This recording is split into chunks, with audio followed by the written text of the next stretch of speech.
nosso Deus, nosso Pai, aqui estamos uma vez graças ao Senhor, por esse momento de louvor, de adoração, meu Pai, que o Senhor tem recebido das tuas mãos todo louvor, toda adoração. Nesta hora, Senhor, queremos apresentar o teu irá ministrar a tua palavra nesta noite, assim como o Senhor já falou no seu coração, que a tua palavra venha penetrar em nossos corações e vidas, ó Pai querido, que necessita de ouvir a tua voz através do teu servo. Que seja a palavra, Pai, que entra, que transforma e que liberta. Que nessa noite seja noite de salvação e de libertação de vida, para a honra e glória do teu nome. É o que nós te pedimos e te agradecemos. Graças a Deus, muito obrigado por tudo e a paz do Senhor para todos. Amém.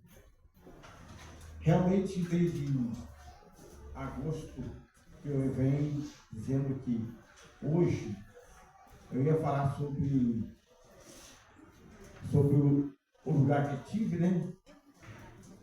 E aproveitando que completamos 70 anos, aí o que acontece? Conta essa jornada. E eu estava meditando desde agosto. Quando chegou essa semana agora, parece que deu um nó. Sabia o que fala. Aí, eu estou fazendo teologia, né? Aí tem muitos professores. Mas eu tenho um professor que é bom demais. Aí eu perguntei ao professor, na oração, Espírito Santo, o que eu faço? Eu virei ao professor. Ele disse, dobra os teus joelhos. O que eu tinha preparado, o texto que eu tinha preparado, morreu tudo. Aí ele deu um texto para mim aqui, no capítulo 5 de Mateus, fala sobre a lamparina. Amém? Totalmente diferente. E eu estava meditando, pesquisando, se fosse falar tudo em 3 partes. Aí eu escolhi uma parte para falar de 20 para as 8 até 8h20. Se não der, não tem problema. Depois nós completamos. Vamos ler então no capítulo 5 de Mateus, versículo 13. Para não perder muito tempo, eu vou ler os irmãos também comigo. Vós sois o sal da terra, e se o sal foi insípido para mais, foi insípido, como se há de salgar? Para nada mais presta, senão para ser lançado fora e pisado pelos homens. Vós sois a luz do mundo. Não se pode esconder uma cidade edificada sobre o monte. Nem se acende na candeia e se coloca debaixo do alqueire, mas no velador, e dá luz a todos os que estão na casa. Assim resplandece a vossa luz diante dos homens, para que seja a vossa boa obra e glorifica o vosso Pai que está no céu. Amém? Por isso. Então, nós sabemos que realmente lições, quando eu comecei as lições, foi juntamente com o Zé Maria, sempre nós éramos monte, orava, a missionária, né? E a irmã Beatriz fazia banho de chuva para nós orávamos na casa dela, e ela, e assim foi. Mas um dia, eu fui transferido daqui. E me deparei, o Brasil estava numa crise muito grande, e eu fiquei desempregado, e Deus me enviou lá para trabalhar lá nessa cidade, lá nesse país, que é realmente o Iraque. E nós sabemos que lá o Senhor deu para nós o privilégio de dirigir uma congregação. A primeira congregação, que estava eu e o Pedro, Iraque, e é da Madureira, Deus preparou tudo. Fui diretamente para o porta-campo que ele estava. E já tinha uma igreja, uma congregação pronta. E ali nós tivemos o privilégio de batizar uma pessoa, um irmão que era de Belo Horizonte, no Rio Fright. Eu cantava o hino lá de fora do Rio Fright e ele foi e batizou o irmão. Aí 3 meses depois ele venceu o contrato. Aí ele escreveu uma carta com punho, recomendando o irmão como batizou o Rio Fright, e veio para Belo Horizonte, apresentou, se fez membro. Quando passou uns 7 a 8 meses, ele voltou para o Iraque, só que voltou lá para o Cipão, onde estava fazendo o canal do Cipão, fazendo recreação do Rio Fright com o Tigre, porque estava todo bagunçado, né? Aí fizeram canal para plantação. Aí ele estava na descoberta lá, já estava dirigindo uma congregação lá em Búzios, lá perto do Irã, no divisa do Irã. E assim foi. Não dá muitos detalhes para. Aí depois eu fui transferido para um quilômetro 92 quilômetros, longe do Rio Fright. Porque quando eu morei na primeira congregação, eu morei perto do Rio Fright, uns 2 quilômetros, dentro do deserto. Uns 2 quilômetros. Uma cidade chamada Fallujah. E depois eu fui já para outra cidade, mas já tinha 90 no deserto, 93 quilômetros, 92 quilômetros longe da água. Então longe. Lá eu dirigi uma congregação a qual tinha um irmão que é evangelista da Batista, porque lá não poderia, eu sou assembleiano. Eu sou isso, eu sou aquilo. O único que não se deu bem no nosso meio foi o Testemunho de Jeová, que não aceitou realmente ser liderado por nós. Mas tinha Batista, tinha Presbiteriano, tinha acho que 4 denominações. E à noite, por exemplo, a congregação que era pronta, tinha que os irmãos ficar de pé, porque os visitantes enchiam os bancos. Aqueles que eram católicos diziam: eu quero abrir uma igreja católica. Eu fui lá junto com eles, aí eu estava pregando. Aí eu falei assim: ó, vocês abrem o trabalho, porque está difícil para vocês abrir. Então vamos lá para vocês abrir. E eu no fim eu dou a palavra. Tá bom assim? Tá bom. No primeiro dia tinha 6, depois tinha 16, e o dia tinha 32. Aí quando eu pregava, um rapaz, chorando. Durante o tempo da pregação, o homem chorava. Meu Deus do céu, que menino chorando isso? Aí, a nossa escola bíblica dominical era às 4h30 da tarde. A nossa folga é sexta-feira, não é domingo não. Sexta-feira, 4h30 da tarde, é a nossa escola bíblica. Eu fazia uma mesa redonda, porque as dominações diferentes, cada um. Essa sexta-feira agora você vai abrir a escola dominical. Aí um olhava para o outro. Não tinha esse negócio de um atrás, na frente, não. Era redonda a mesa. Vamos fazer mesa redonda. Ali eu que estava com proteção ficava aqui e todos rodeavam para um ficar olhando para o outro. De repente esse menino chega lá. Era desviado há 4 anos. Tocava clarinete. Aí já encomendei logo uma postilha do Brasil, do primeiro voo do Iraque era eu.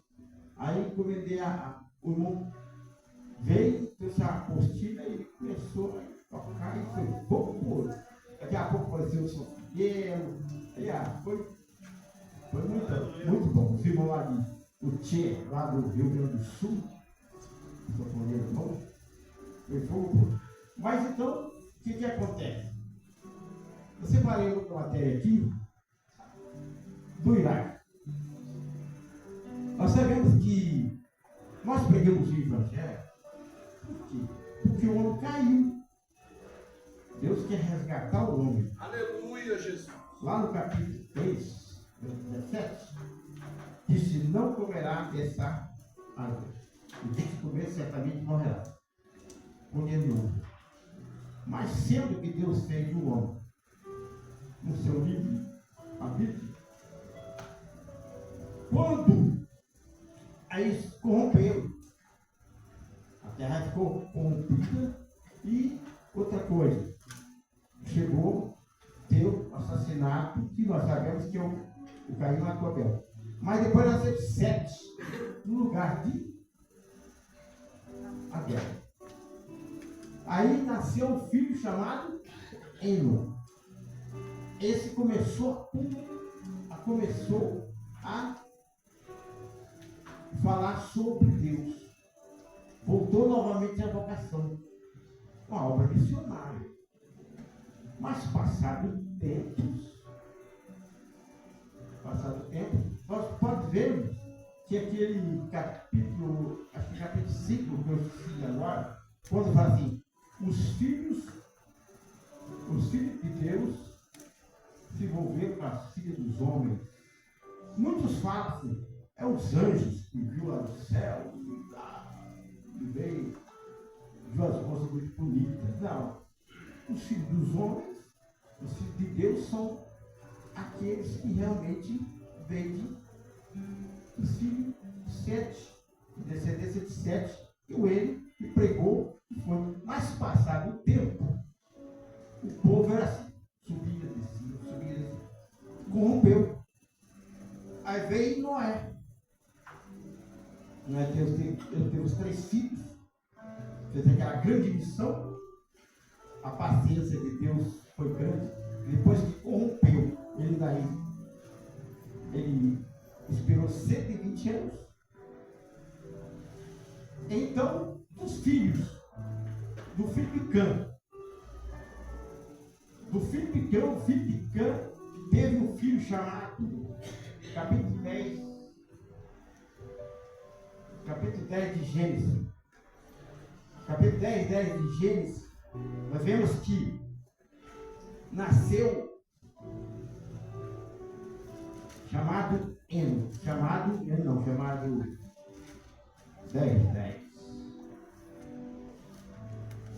Nasceu fogo, não? Isso foi pula! Chamado Nirós.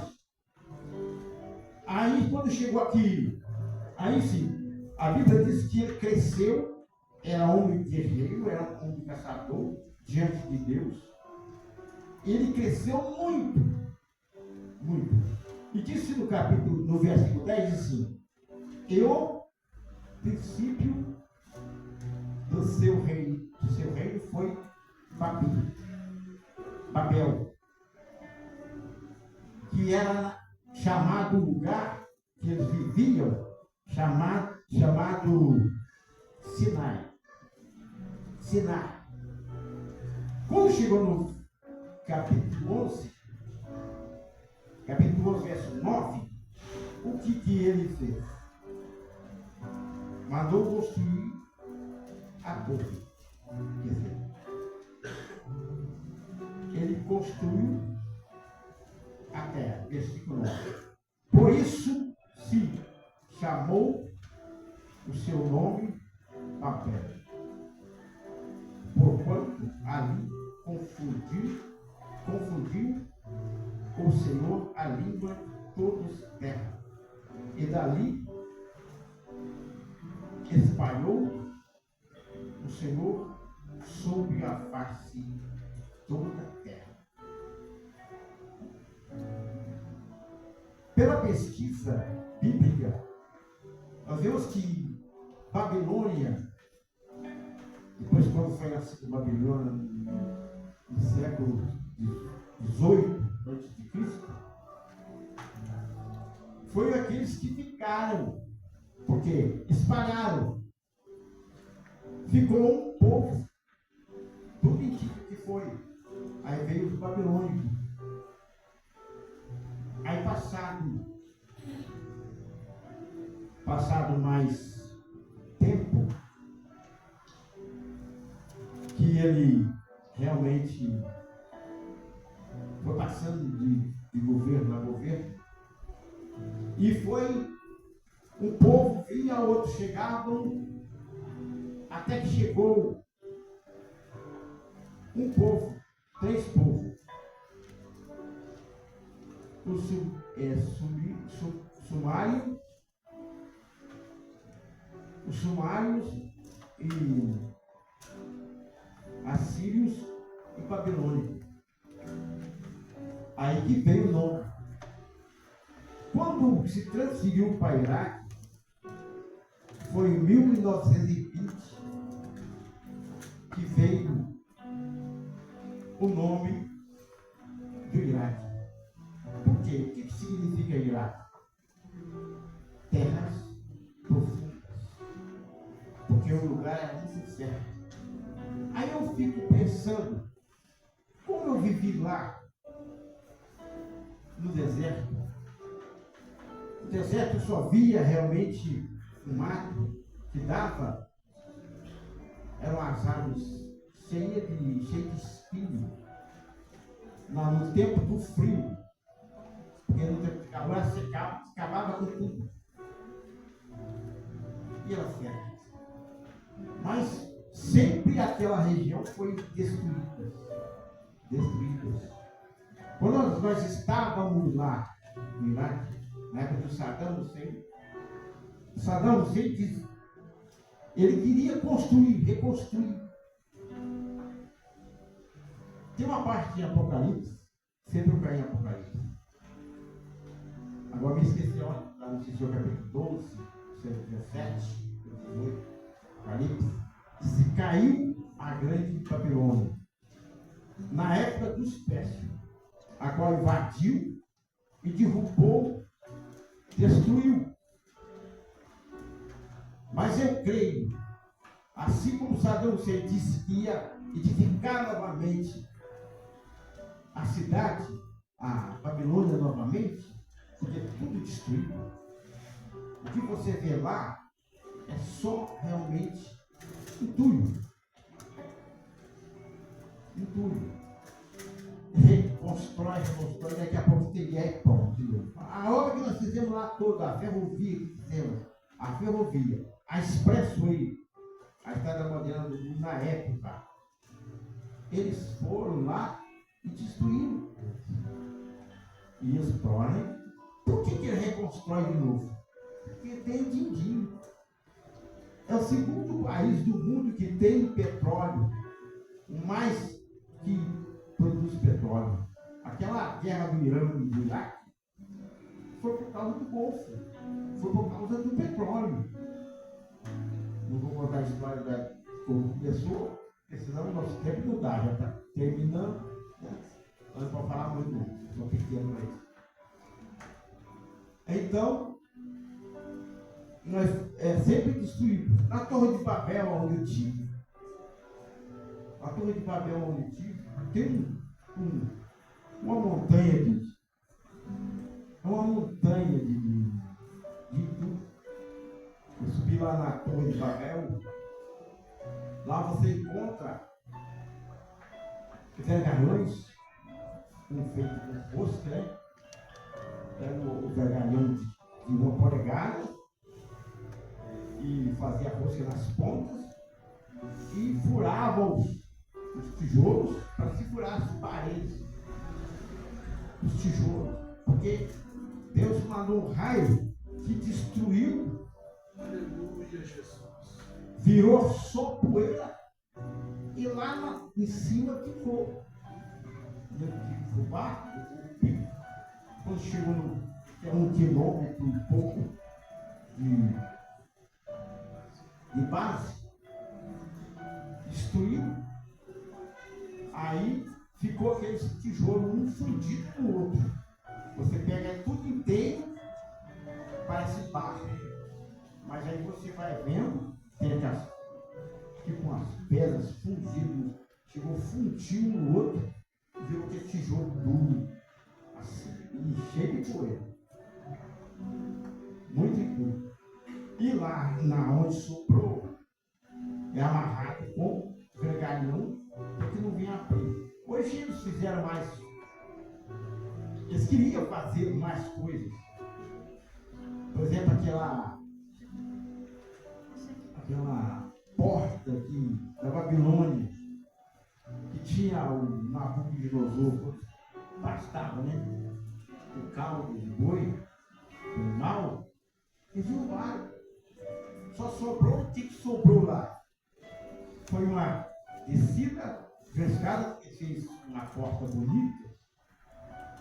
Esses irmãos já viram pela internet, né? Eu estive lá. Eu até queria trazer um retrato que o Pedro tem, mas eu não fui lá buscar, para me mostrar.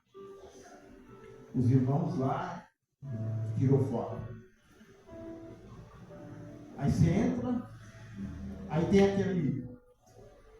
a escada, você desce a escada, lá na frente se sobe de novo, cai num pátio, agora muito difícil falar a língua dele, porque ela falava 3 línguas misturadas uma com a outra. Falava o português, falava o inglês e o árabe. Misturava uma palavra em árabe, uma palavra em português, uma palavra em até que chegava de acordo. As informações, segundo o Sadik, segundo um amigo lá, que é o Sadik, ele disse: aqui é as covas dos leões. Inclusive, tinha um leão, tinha a estalta do leão, estava lá. Aqui é a cova dos leões. E logo mais para frente, em sua distância daqui daquela parede lá de fora, tinha o Eufrates. O Eufrates. Estive na beira do Eufrates, lá na Babilônia. Fora que eu bebi água dele direto. Bebi 27, 3 anos, quase 3 anos, bebi água do Eufrates. Aí quando eu vejo um professor da teologia falar, eles mexem comigo. Porque você vê que ele não viu. Tem coisas que eu pesquisei. Tudo que eu falei aqui, alguma coisa foi pesquisada. Sobre o nome do rapaz, tal, que é o neto, que é o vice-neto de Noé e tal. Mas a maioria do que eu falo, tudo é que eu vi. Eu vivi. Eu vou só contar um testemunho, ainda tem uns minutinhos. Eu estava no deserto, em Amanhã. O que me acompanhava mais era uma garrafa de 20 litros de água. Tempo de calor. E eu tinha que trabalhar na sexta-feira, fazer serão, que lá se folga na sexta-feira. Não tinha gelo. O depósito de gelo estava fechado, não podia esperar, e a máquina tinha que consertar a máquina lá e tal. Eu fui, peguei o problema e fui embora. Cheguei lá, só que tinha outra máquina mais para frente. Aí eu falei assim: rapaz, você vai lá e faz aquele serviço lá, porque senão nós vamos terminar muito tarde e nós estamos sem água. A água está secando, não tem gelo. Nós tinha água, mas não tinha gelo. Aí ele foi lá, e enquanto ele foi lá, terminou aí, até que ele demorou por lá, eu disse: eu saí andando. Eu saí andando no deserto. Um tubo de água de 12 polegadas, passando assim, você via ela jorrar assim, pelo sul do lado, mas você que minha mão estava quente. A da garrafa estava quente. E eu com a boca seca, com sede. De repente eu avistei assim, não andei muito tempo não, mas faz uns quase 1 quilômetro, avistei um caminhão. Se aquele caminhão tem um tambor de água e tem uma de gelo. Viu? Apertou o pé, A pior coisa que tem. É pior do que a fome. Assim. Aí fui. Aí cheguei, quando subisse no caminhão, fui direto no gelo. Eu quebrava o gelo, eu comia o gelo, depois eu estava comendo um sorvete torrado. Tanta sede. Eu joguei dentro da garrafa e pus a água e pá. Outra foi a tempestade de areia. Eu estava numa máquina, quando eu estava com bicicleta, eu estava lá, a máquina dentro do deserto, aí porque viu uma tempestade de areia. Vento. Aqui no Brasil, olha o diabo aí, olha o diabo, olha o diabo. O diabo está rodando aí, olha o diabo, né? Lá se for falar de diabo, eu pulo. Porque, ó, começou. Foi de manhã ali, outra aqui, outra aqui. Quando eu vi que não deu prazo para pagar mim, não. Só peguei a blusa que a CNI me salvou, né? A CNI tinha me dado uma blusa. Aí eu peguei aquela blusa, enrolei aqui assim e enfiei a cabeça na máquina, a máquina grande, no curso paralelo, dentro do pneu. Eu fiquei 20 minutos e o vento. Quando você olhar para cima, quando você está dentro do carro, na hora não podia olhar não. Quando a tempestade te pega e você está dentro do fluir, ou dentro do capítulo, você vê o céu some, vira aquela parede de areia em cima, sabe? Mais ou menos uns 100 metros, assim, aquela parede de areia, você não vê o céu não, você só vê a areia. Aí quando terminou, caía aquele monte de areia e eu me salvei. Louvado seja o nome do Senhor. Aleluia, Jesus. Aí eu tenho uns minutinhos. Então nós sabemos que realmente aquela terra eu pisei lá. E lá tem duas cidades, tem dois lugares que falam muito na Bíblia. Jerusalém e a Babilônia. Inclusive na queda da Babilônia, eles acham que caiu na época dos persas, mas eu creio que essa Babilônia, assim como lá em Jerusalém vai construir o templo, eu creio que Babilônia também vai restaurar a Babilônia. E ela vai ser derrubada na época do anticristo, no final da história. Caiu a grande Babilônia. Era a profecia do futuro. Ele estava falando ali, que ele estava vendo, que o povo estava vendo, que estava acontecendo. Né? Depois dessa profecia, teve uns persas que entraram e destruíram.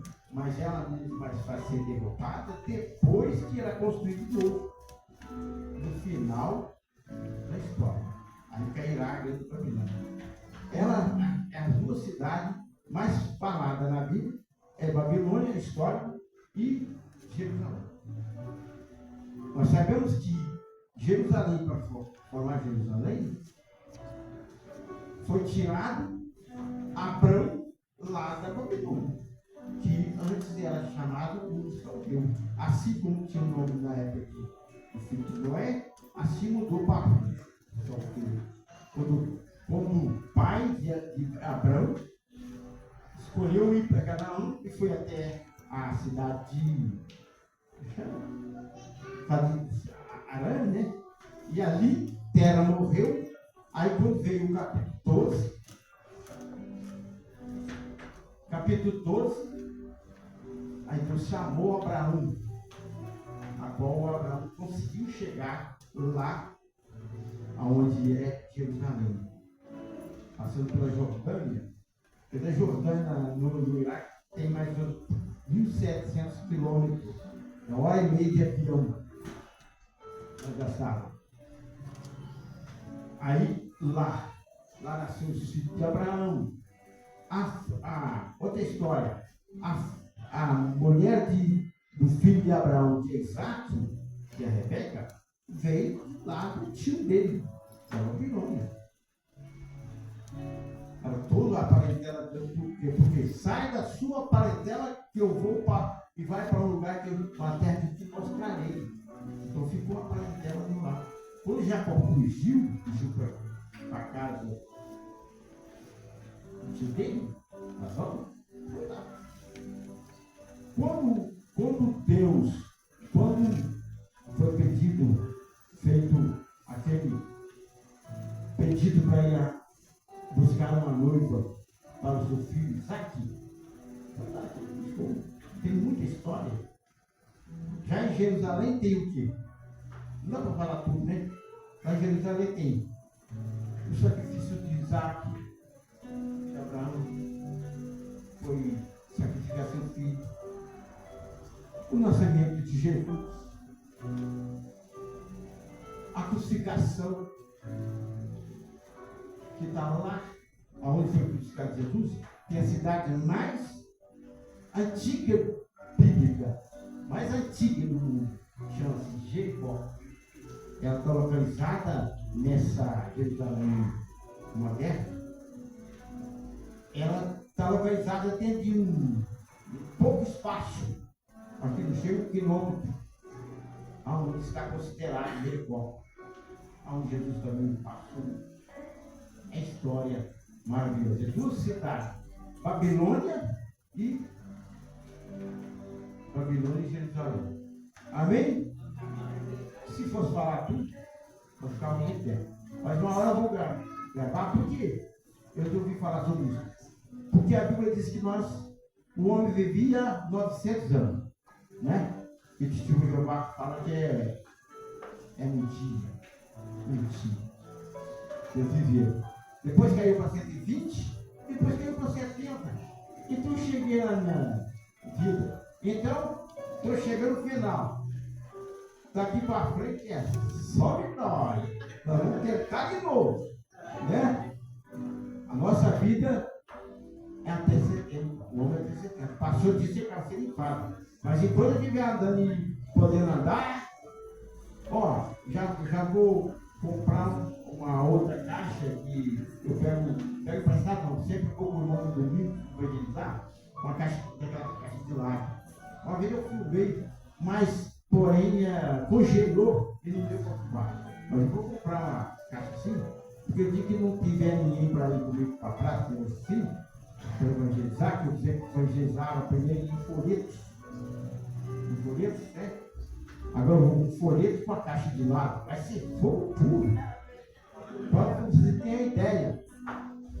Eu saía daqui evangelizando, evangelizava Benfica, depois no outro dia evangelizava aqui no bairro que aqui, no pequeno. Daí eu pegava uma linha para a cidade, na praça da cidade, chegou a notar 2.800 pessoas. Permaneceram 36 pessoas. Então, 36 famílias que foram provocadas pelo Evangelho na época que eu era jovem, quando nós começamos. E um dia, assim que eu aceitei Jesus, eu fiquei 1 ano sem aceitar Jesus, acompanhando. Ia ter vigília, tudo. O fim, eles nem faziam. Quando eu aceitei Jesus em maio, quando foi em junho, quando eu batizei, quando foi em setembro, eu já me passou auxiliar de obra, aí eu já fui comprar um terno, aí já saí da gente terno, gravata.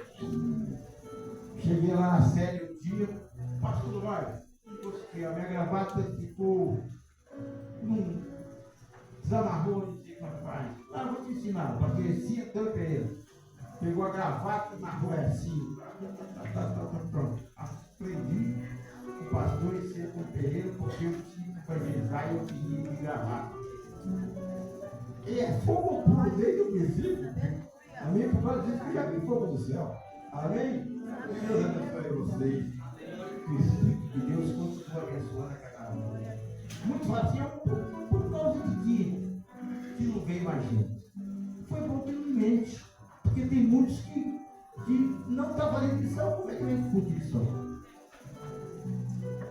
Todos nós somos missionários. Ou você faz missão para o reino de Deus, ou você faz missões escandalizando o Evangelho. Ou você está pregando, ou você o reino de Deus ou você está pregando o inferno? Porque lá em Deuteronômio diz, se você obedecer, você será como cabeça. Deuteronômio 28. Você se obedecer à palavra que eu passei para os seus pais, se vocês obedecerem, vocês serão como cabeça. Mas se não obedecer, vocês serão como cauda. Em vez de você emprestar para ele vai te emprestar. Quer dizer, ele vai te dominar. E nós estamos sabendo que está caminhando para isso. O mundo está dominando. Mas será cobrado mais rigorosamente para aquele dos dias de hoje do que de Sodoma e Gomorra. Sodoma e Gomorra não tinha vida, não tinha internet, era um rolo. Hoje você tem tudo. E ainda no Brasil, uma liberdade fora de série. Eu nem falei a respeito de pregar para muçulmanos. Eu admiro muito quem vai para. Chega lá, você não pode dizer, eu sou missionário e vim pregar Jesus. Vai! Você não vai se torcer. Você tem que ir com a profissão. Eu peguei. Está na hora.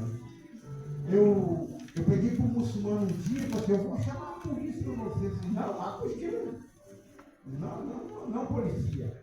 Não polícia. Vai me chamar a polícia para mim. A Valência que quando chama a polícia, primeiro tem uma barreira brasileira.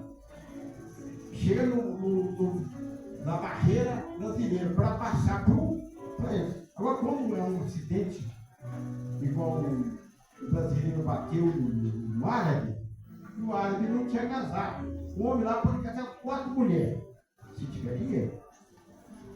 E casa com menina nova. Aí adolescente na casa. Depois que eu levo para casa. Para casar com 4 mulheres, se tiver dinheiro. Eu conheci um que não tinha dinheiro. No dia faltava $1.200 para ele ter o dinheiro para a primeira casa. Para o primeiro casamento. Para ver se conseguia casar. Aí o brasileiro veio e deu uma pancada nele assim. Ele correu lá dentro, pegou uma faca e cortou para sair sangue, para que o brasileiro tivesse que pagar a indenização para enterrar o dinheiro. E o que ele fez? Caiu na mão primeiro do brasileiro, do segurança brasileiro. Pegou e já camuflou, já levou para outro lugar e cadê o Sadia? Cadê quem sabe? Sumiu com ele. E ele foi direto para outro acampamento, escondeu ele, passou o vidro do passaporte e já mandou para o Brasil, porque se ficasse lá, é 5 anos. E quando não vence os 5 anos, ou você é expulso, ou você vira iraquiano. E ó, vem embora. Amém? Que Deus abençoe. Daqui para frente ainda tem tempo para nós falar mais. Amém? Que Deus abençoe vocês.